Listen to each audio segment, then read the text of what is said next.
अपने हाथों लिखती थी निशु देशवाल ने अपना अंत।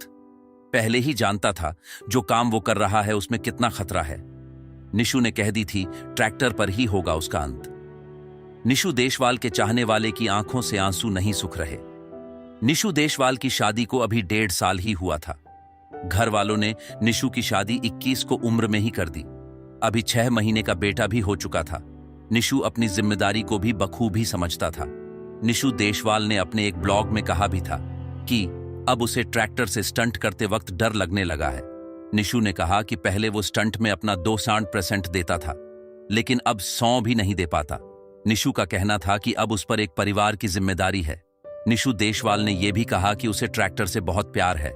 अगर कभी उसकी मौत आए तो ट्रैक्टर पर ही आए, तो उसे वो मौत भी हंसते हंसते कबूल होगी। लेकिन निशु की मौत से उसके परिवार टूट गया है। निशु को पत्नी को कल से होश भी नहीं आया है।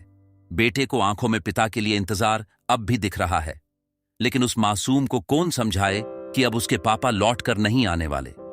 जिस ट्रैक्टर पर निशु देशवाल को खुद से भी ज्यादा भरोसा था, वही निशु के लिए मौत का कारण बना। घर बड़े भाई से कहकर निकला था कि आज कुछ बड़ा धमाल करने वाला हूं, लेकिन किसी को शंका नहीं थी कि आज निशु का आखिरी दिन है।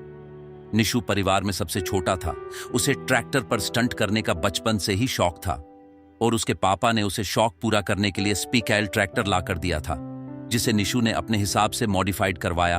और उसी ट्रैक्टर को वजह से निशु के यूट्यूब पर 13 लाख सब्सक्राइब थे, जिन्हें निशु अपना परिवार मानता था।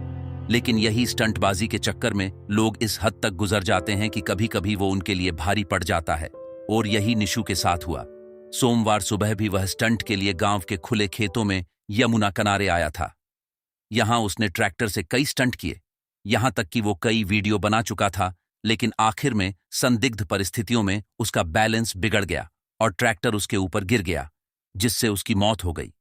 वीडियो को ज्यादा से ज्यादा शेयर करें ताकि और भी इससे भी एक सबक ले सके।